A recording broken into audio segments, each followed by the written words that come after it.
Africa, a land where every dawn carries life and every dusk drags death behind it. Here, the sun does not merely shine, it judges. Each ray of light exposes who will survive the night and who will never see tomorrow's sunrise. From the red sands of the Kalahari to the golden grasslands of the Serengeti, from the dwindling rivers of Botswana to the vast Okavango Delta. Across this land, an ancient question has echoed through millions of years of evolution. Who is the true king of the savannah? Is it the one who roars the loudest, the fastest, the strongest? Or does the true king wear no crown at all, carrying within itself something far more powerful, fear? Because in Africa, fear is not a weakness. Fear is a compass, a teacher, a weapon. Predators fear failure, for a single missed strike could be their last meal.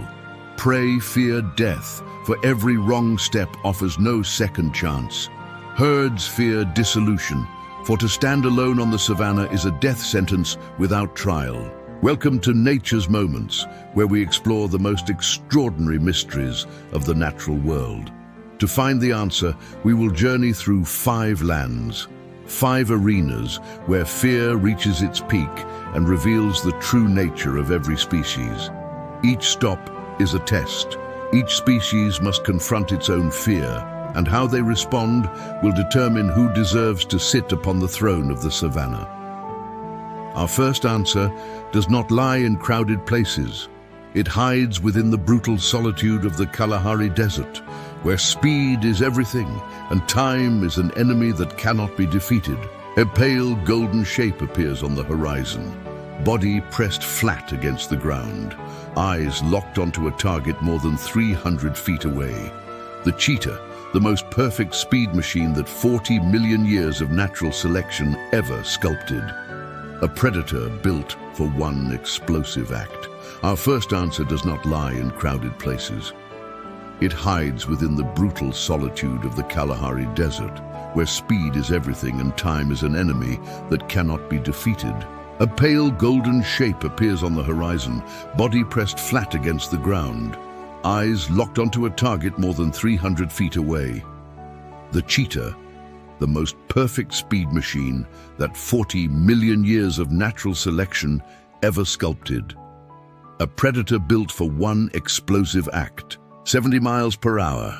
From a standstill to top speed in under 3 seconds, faster than most supercars on the planet, a spine that curves like a coiled spring, non-retractable claws gripping the earth like sprinting spikes, and a long tail serving as a rudder at blistering velocity.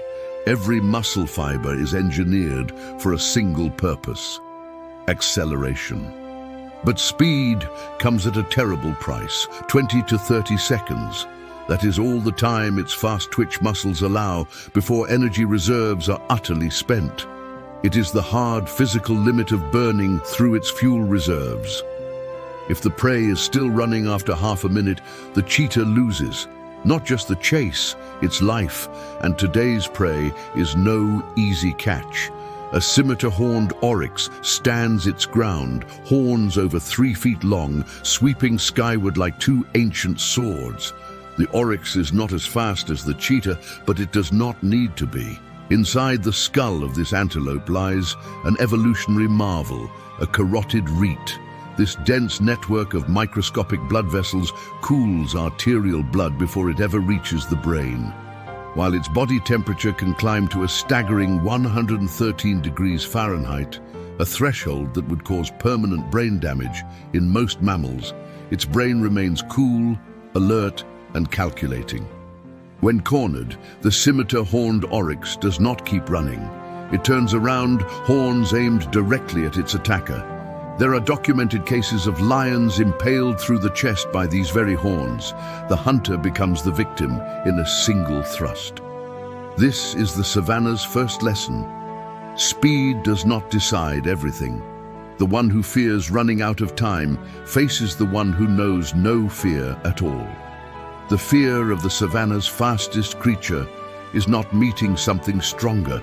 It is the countdown ticking inside its own body. More than 1,000 miles to the east, on the grasslands of the Serengeti, a new generation faces a fear far more ancient, the fear of failing for the very first time.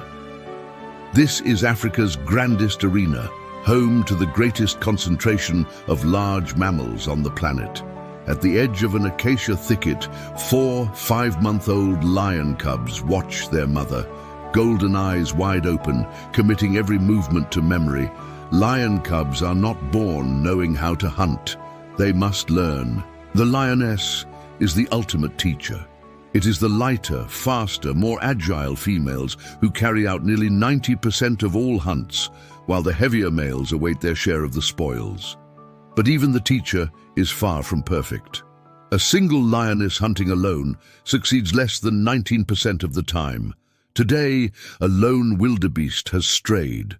The lioness drops low, advancing in absolute silence. Her cubs try to mimic her, but their clumsy frames send dry grass crackling underfoot.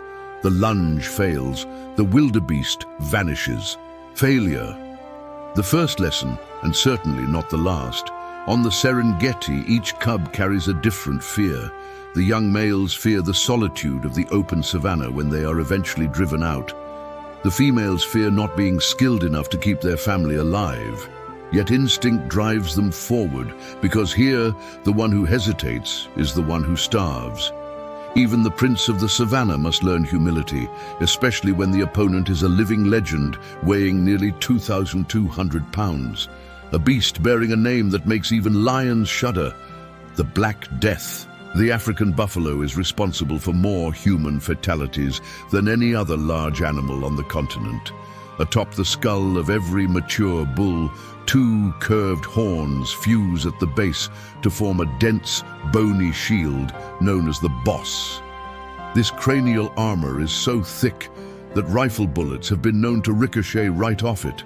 Lions that dare bite down on a buffalo's skull risk shattering their own teeth. But the true power of the African buffalo does not lie in the individual. It lies in the herd. When a single member is attacked, the entire herd, hundreds strong, wheels around.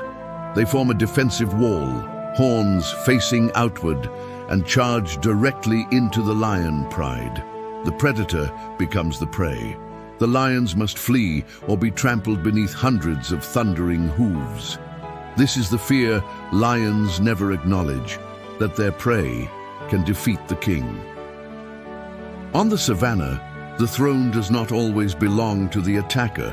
Sometimes it belongs to the one who knows when to fight back. In Botswana, a punishing 6-month dry season transforms lush pastures into cracked, barren plains. Every living creature turns desperately toward a single lifeline, the Botswana River. Here, the plains zebra guards its harem. When lionesses strike, the herd erupts into a dizzying maze of black and white stripes. This phenomenon, called motion dazzle, robs the predators of a clear target. But the deadliest threats to a zebra do not always come from the outside. When a new stallion defeats the old king and seizes the herd, his first act is often infanticide, killing the foals of the old king to force the mares back into breeding readiness.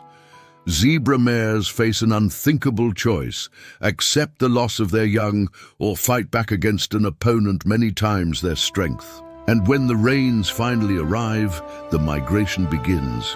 Thousands plunge into the dangerous currents of the river, where Nile crocodiles lurk beneath the surface. Every step into the water is a gamble, yet they go, because the fear of thirst is far greater than the fear of what lies beneath the depths. Amid the primal fears of the savannah, one species has turned fear entirely on its head, transforming it into a system of absolute power: the spotted hyena. Long misunderstood as mere cowardly scavengers, the truth is the exact opposite. More than 60% of their diet comes from prey they hunt themselves, a success rate that surpasses even the lion. Their society is a ruthless matriarchal empire ruled by an alpha female with an iron fist. Power is established at birth. Born with eyes open and teeth sharp, cubs engage in fatal sibling rivalry inside the den to monopolize their mother's milk. Here, the greatest fear comes from those who share your own blood. With a jaw generating over 90 pounds of crushing force, they possess nature's most efficient recycling apparatus. Bones, horns, hooves, nothing survives a hyena's bite. But even these queens of darkness know their limits. When their hunting pack faces a furious 4-ton mother elephant protecting her calf, the clan wisely withdraws. They are accomplished, yet wise enough to know when to stop. To witness a throne truly teetering on the edge of collapse, we must fly west to an isolated fortress in the heart of Chad, Zakuma National Park, a green island in an ocean of sand. In this haven stands the Kordofan giraffe. Fewer than 2,000 remain on Earth, and more than half of them live right here. Classified as critically endangered, these giants carry a 24-pound heart, the largest of any land mammal, generating double the blood pressure of a human just to pump blood up their 6-foot necks. This biological marvel transforms the simplest act, drinking water, into the most perilous moment of their lives. As the giraffe splays its legs and lowers its head, its body becomes dangerously off balance and virtually helpless to ambush. With 15 months of gestation for a single calf, every individual lost pushes the species closer to the dark abyss. Here, the fear of extinction is no abstract concept. Zakuma shelters them all. The awkward yet enduring warthog, the leaner desert-adapted West African lion carrying ancient genetic markers connecting it to the rare Asiatic lions of India. And high above, the white-backed vultures, the ultimate ecological sanitation crew, with digestive systems powerful enough to neutralize lethal anthrax. They keep the kingdom from rotting from within. So, we return to the ultimate question. Who is the true king of the savannah? The cheetah, betrayed by its own 20-second physical limit? The majestic lion, silently counting down the days to its own extinction? The truth is, no one is king. The African savannah has no throne, no crown, and no dynasty that lasts forever. There is only the cycle. Blood spills onto the red earth and feeds the grass. The grass feeds the antelope feeds the lion. And when the king dies, its body returns to the soil so the grass can grow once more. This ancient cycle has been turning since the dawn of time. It is a story where death is never the final word, but merely a prelude to the next beginning. Because the true king of the savannah wears no crown, does not roar, and does not spread fear. The true king is the cycle that never dies. Thank you for joining Nature's Moments.